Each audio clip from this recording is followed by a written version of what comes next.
If you would please take out your Chapter 10, Section 3. On the back side is Section 4 notes. And you see that I have a section over here on the right-hand side for your video lecture notes. And if you need more space, you can come over to the back side on Chapter 10, Section 4 and use that space. But the right-hand side will be where you'd want to keep the notes for this presentation. We're going to get right into it right now. Just Peter Klein, right outside the window, making sure I'm recording. I am starting with this map right here because this is what the United States looked like in 1850. And if you look at what we have here, we have the results of the Compromise of 1850. Now, obviously, the southern slave states are in red. The northern free states are in blue.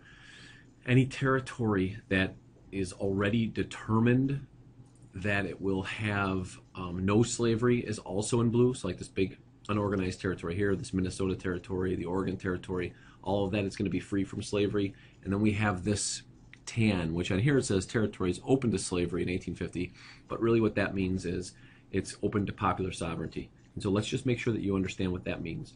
Popular sovereignty, you may want to define this in your notes.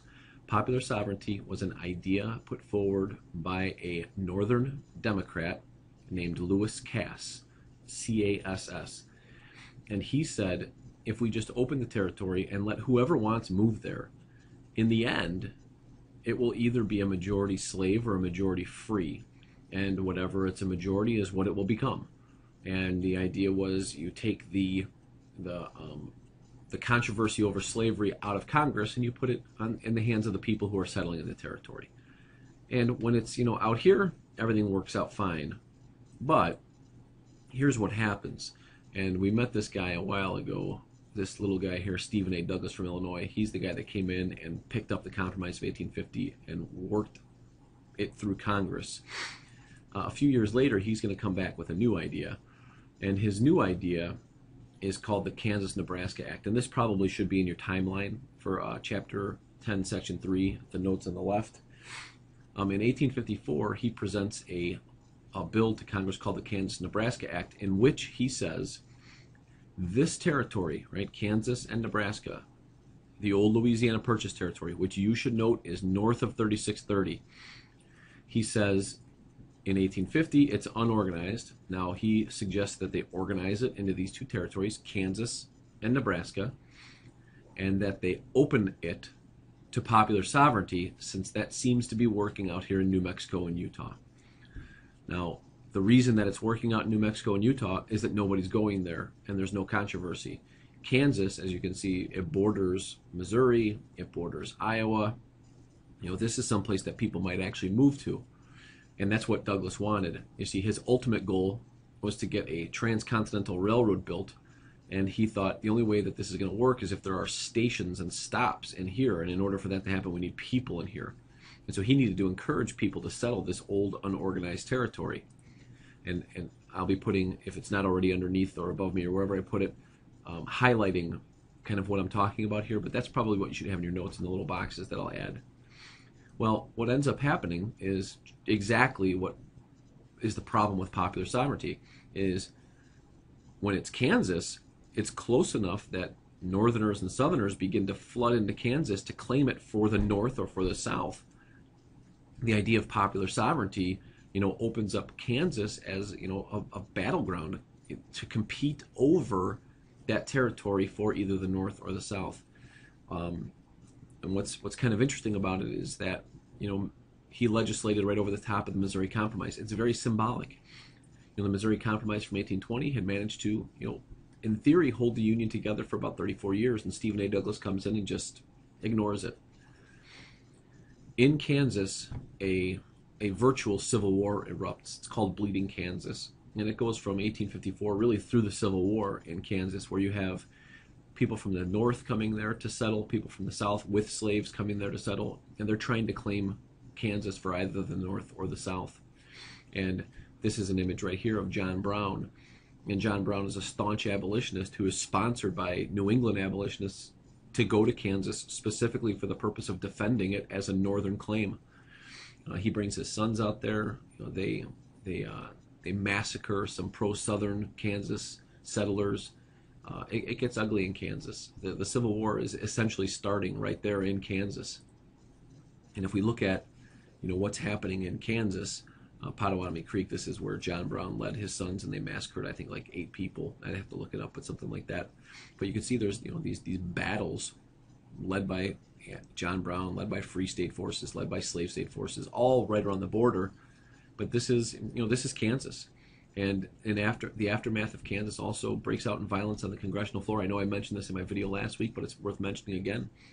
A Southerner, in response to Charles Sumner, who was a Northerner's speech about Kansas and how it was, proof that the South was off their rocker, that they were wrong about all of this, he calls out some Southern senators, and they were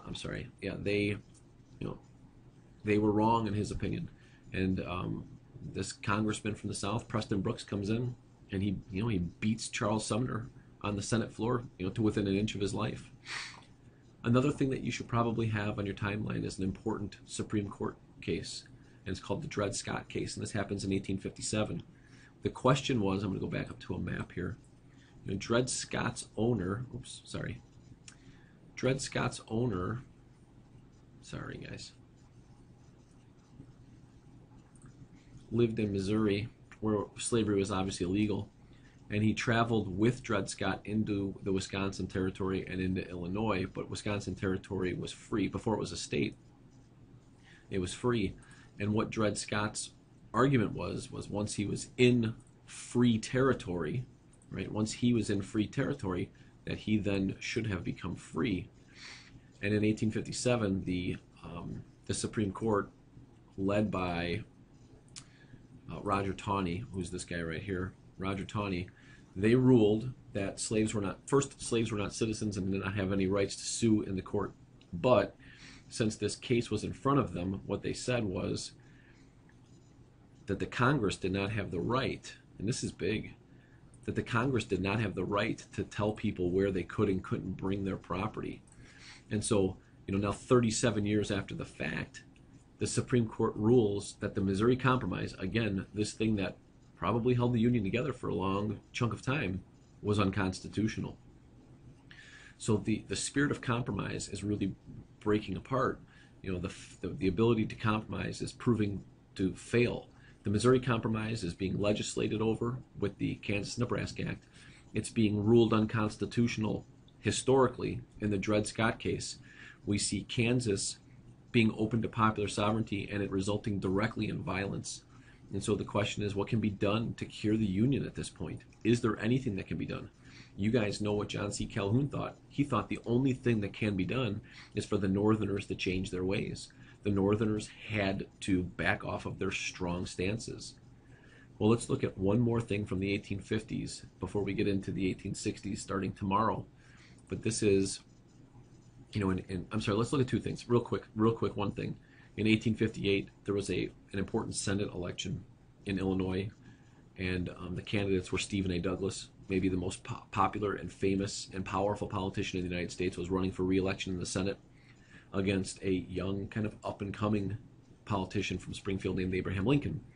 And they had a series of debates around the state of Illinois, famously known as the Lincoln-Douglas debates. And in those Lincoln-Douglas debates, Abraham Lincoln outlines what was the basis, what was going to become the basis for this new political party, the Republican Party, of which he was quickly emerging as the leader, or at least one of the leaders. And because Stephen A. Douglas was so famous, and this is really important, and I'll note this in the bubble, but because he was so famous, there was a national press following of these debates. People from newspapers from South Carolina, from New York, from Boston, from Atlanta were covering this Illinois Senate election and these debates because Stephen A. Douglas was thought to be, the heir apparent to the presidency. He was going to be the next president in 1860. And Lincoln has this audience. His views get published in newspapers across the country, and that makes him very famous and popular in the North, and it makes him very infamous and unpopular in the South. The last straw, so to speak, in the 1850s is John Brown's act in Harper's Ferry. John Brown is, the ultimate abolitionist. He believes that he is put on earth to kill pro-slavery people until there is no more slavery. He believed he was God's direct messenger. And in 1859, he had this idea that he was going to initiate a mass insurrection of slaves, and he captured the armory at Harper's Ferry, and nobody rallied, and he's ultimately arrested and executed. But he represents something very fearful to the Southerners. He is acting on and trying to get slaves to have an armed insurrection, to kill their slave owners in the night. And if you look at what's happening in the 1850s, this last act is going to put the paranoia of the South over the top. And when I say the paranoia of the South, what I mean is they are paranoid that the Northerners are against them, that the Northerners are trying to manipulate the country so that they have all the power, that the Northerners are acting aggressively towards their slaves and towards slavery in general. And now it looks like, Northerners are going to openly attack Southerners and their institution of slavery. And so what this is going to set up is it's going to set up one of the most important presidential elections in American history in 1860. The Southerners essentially are going to put it out there that if the wrong guy wins, if the wrong party wins, we believe that there is no correcting the Union, that there is no repairing the damage. And then we have a decision to make.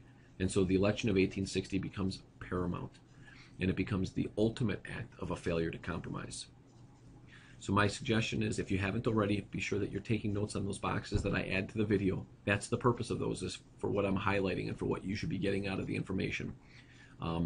There will be a Google Doc for this video. I would like for you to go in and fill out the information. It's the usual stuff, just how are you understanding the things, how are we doing, and then maybe just a couple questions to make sure that you're understanding specific highlighted material from this video. Thanks, guys.